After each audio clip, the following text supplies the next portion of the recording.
Hello friends, today we learn the file processing system versus DBMS. आज आपण file processing system काय आहे ते बघूया आणि फाईल प्रोसेसिंग सिस्टीम आणि DBMS यांच्यामध्ये फरक काय ते आज आपण बघणार आहोत. तर सुरुवातीला बघूया फाईल प्रोसेसिंग सिस्टीम कशाला म्हणायचं. What is file system? File system कशाला म्हणायचं? File system is basically a way of arranging the files in a storage media like hard disk. File system consists of different files which are grouped into directories. The directories further contain other directories in files. म्हणजे की या ठिकाणी आपल्या computer सिस्टीममध्ये जे काही files असतात, कोणत्याही फॉर्मॅटमधले फाईल्स असेल, वर्डची असेल, पेंटची असेल, एक्सेलची असेल किंवा मीडिया फाईल असेल, कोणत्याही जी फाईल्स असतात ह्या सगळ्याला आपण फाईल सिस्टीम म्हणतो. आता कम्प्युटर सिस्टीममध्ये काय होत असते की वेगवेगळ्या ॲप्लिकेशनच्या वेगवेगळ्या फाईल्स असतात आणि ह्या सगळ्या फाईल्स या ठिकाणी आपण एक प्रकारे अरेंज करत असतो. इन द सेन्स कसे अरेंज करतो, या ठिकाणी मी एक डायग्राममध्ये दाखवले की master file directory, user file directory आणि फाईल्स. आता या ठिकाणी मास्टर फाईल डिरेक्टरीमध्ये काय आहे की या ठिकाणी एक फोल्डर आहे, म्हणजे एक डिरेक्टरी, आणि त्या डिरेक्टरीमध्ये दुसऱ्या 4 डिरेक्टरी आहेत, जसं की एक्स, वाय, झेड आणि टी. तर ह्या 4 डिरेक्टरीज आहेत. तर ह्या 4 डिरेक्टरीच्या अंदरमध्ये पुन्हा त्यांच्या वेगवेगळ्या डिरेक्टरीज, जसं की या ठिकाणी एक्स डिरेक्टरीला जर आपण ओपन केलं तर त्याच्यामध्ये पुन्हा 2 ए आणि सी नावाच्या 2 डिरेक्टरी बघायला भेटतात. पुन्हा जर मी ए डिरेक्टरीला ओपन केलं तर त्याच्यामध्ये फाईल बघायला भेटते, किंवा जर मी सी डिरेक्टरीला ओपन केलं त्याच्यामध्ये एक फाईल बघायला भेटते.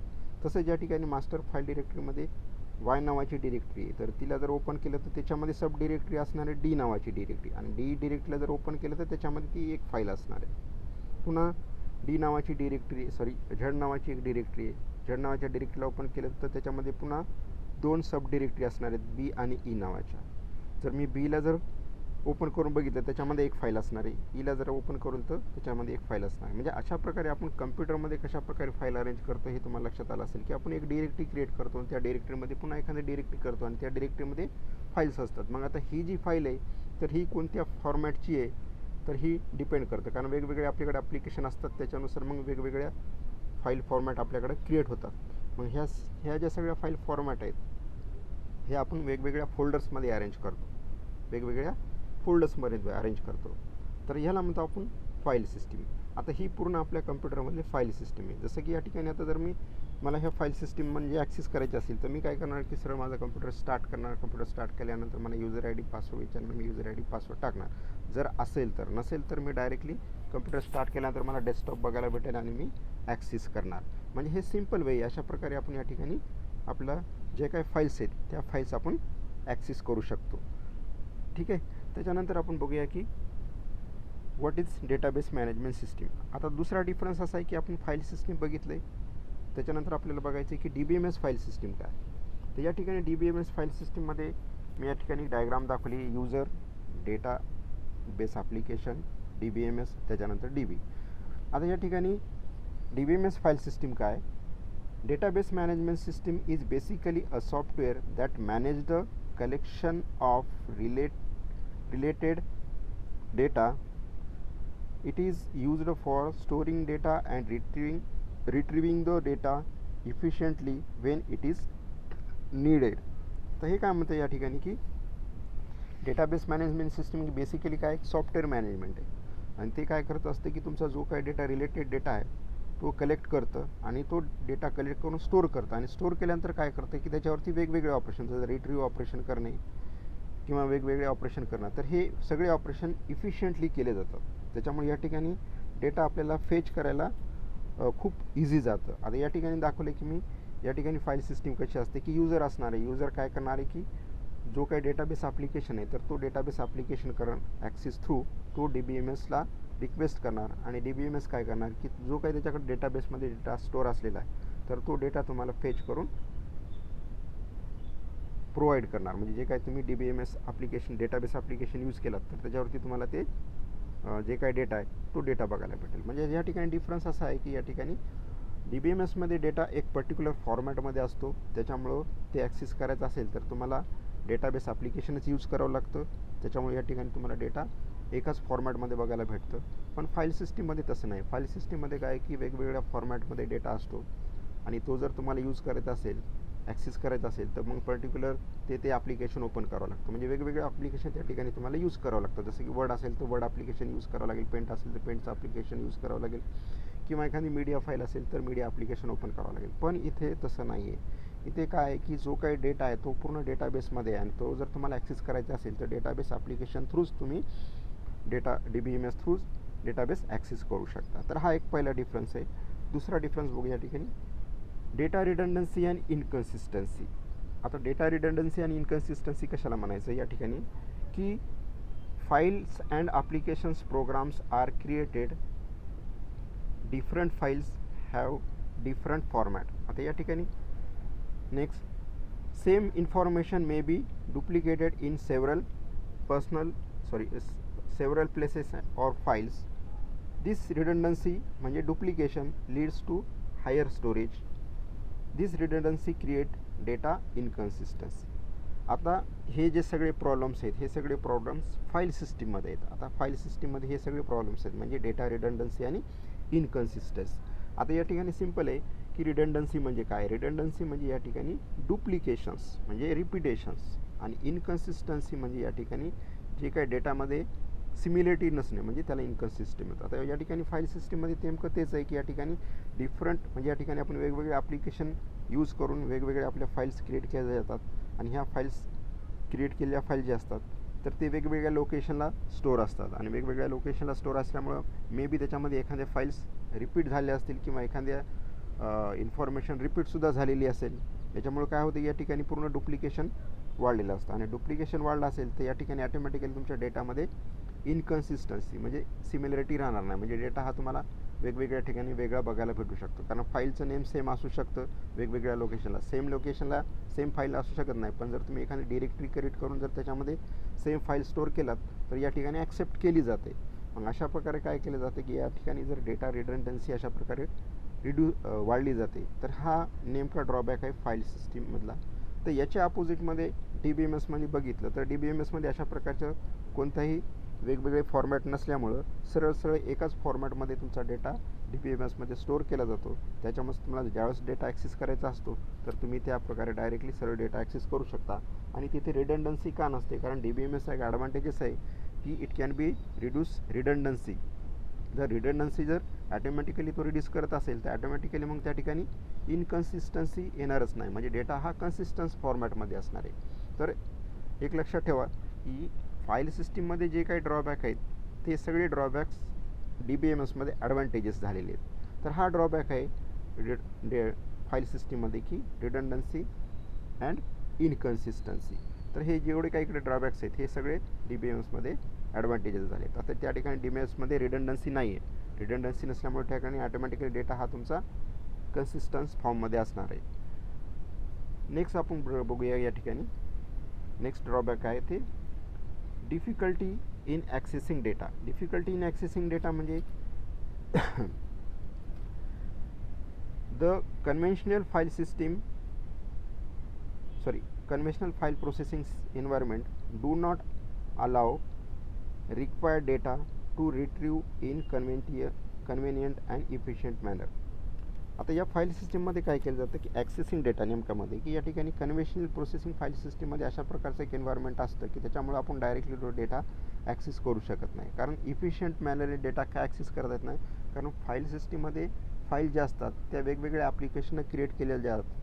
त्याच्यामुळे जर आपल्याला तो डेटा ॲक्सेस करायचा असेल तर पर्टिक्युलर तेच ॲप्लिकेशन ओपन करावं लागते, आणि आपण सायमल्टेनियसली एकापेक्षा जास्त फाईलचा डेटा ॲक्सेस करू शकत नाही, कारण आपल्याला एका वेळेस एकच फाईलचा डेटा आपण ॲक्सेस करू शकतो.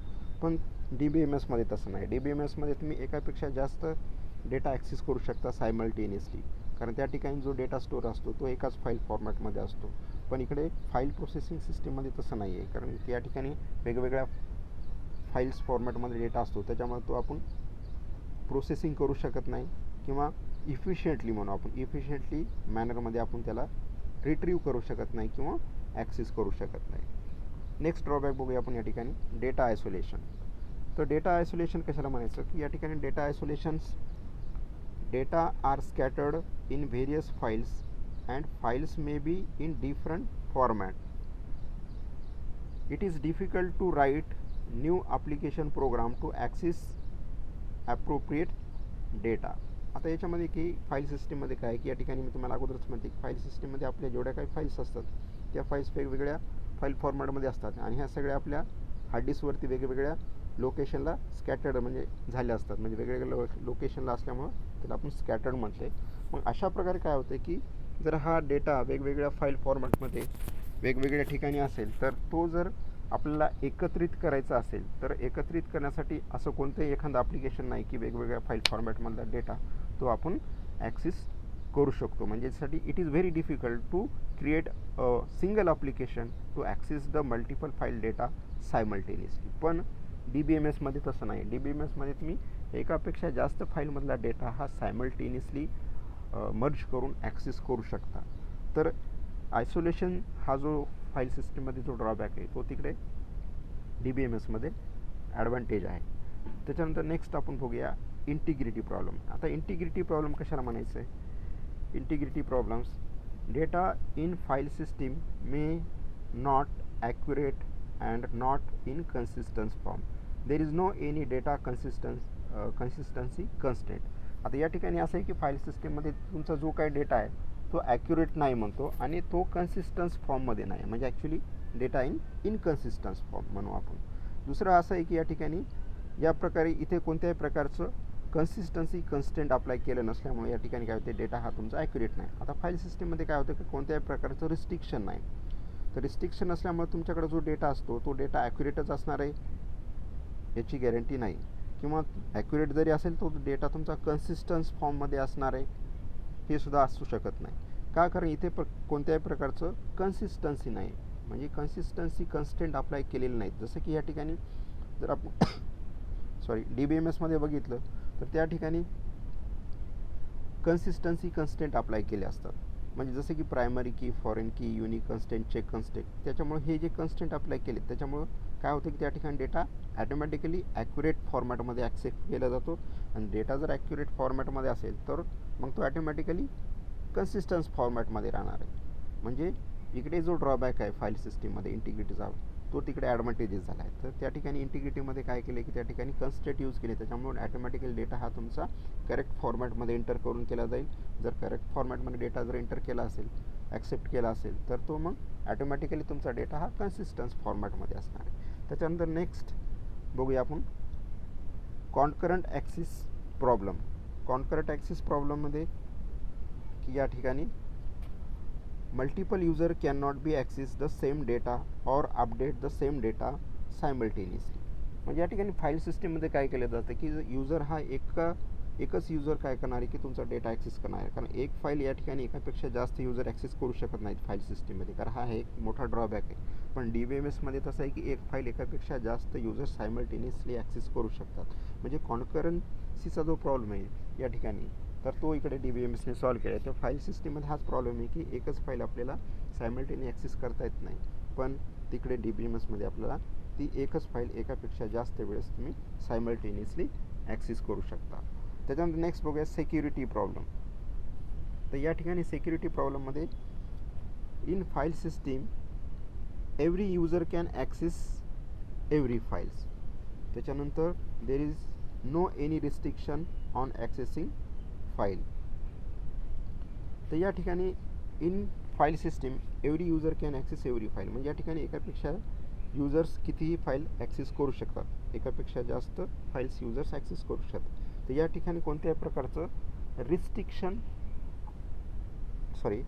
In file system access every files, म्हणजे यूजर हा कोणत्याही फाईल्स ॲक्सेस करू शकतो. इथं कोणत्याही प्रकारचं रिस्ट्रिक्शन नाही फाईल ॲक्सेस करण्यासाठी. पण DBMSमध्ये तशा प्रकारचं रिस्ट्रिक्शन आहे. जर तुम्ही त्या ठिकाणी सिक्युरिटी आहे, कारण इथं कोणत्याही प्रकारची सिक्युरिटी नाही आहे, म्हणजे डायरेक्टली यूजर काय करतो की जी काही फाईल्स आहे ती फाईल्स ओपन करतो आणि ॲक्सेस करतो. समजा त्या ठिकाणी जर दुसरा यूजर आला, तो लॉग इन झाला, तर ती डायरेक्टली त्याला फाईल ॲक्सेस करता येते, म्हणजे त्याला कोणत्याही प्रकारे त्या ठिकाणी रिस्ट्रिक्शन नाही.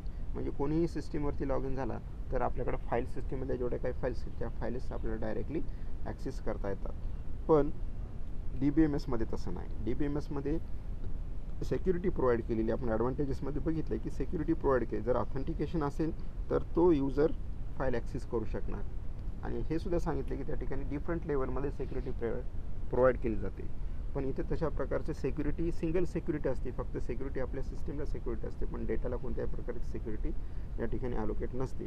तर हा जो ड्रॉबॅक आहे फाईल सिस्टीममधला, तो पुढे जाऊन काय झालेला या ठिकाणी ॲडव्हान्टेजेस झालेला आहे. तर मित्रांनो, आज आपण फाईल सिस्टीम आणि DBMS याच्यामध्ये डिफरन्स बघितलेला आहे. तर जे काही ड्रॉबॅक्स आहेत फाईल सिस्टीमचे, मी या ठिकाणी पूर्ण ड्रॉबॅक एक्सप्लेन केलेत, पण हे DBMSमध्ये काय झालेत, सगळे ॲडव्हान्टेजेस झाले. तर thank you for watching video friends.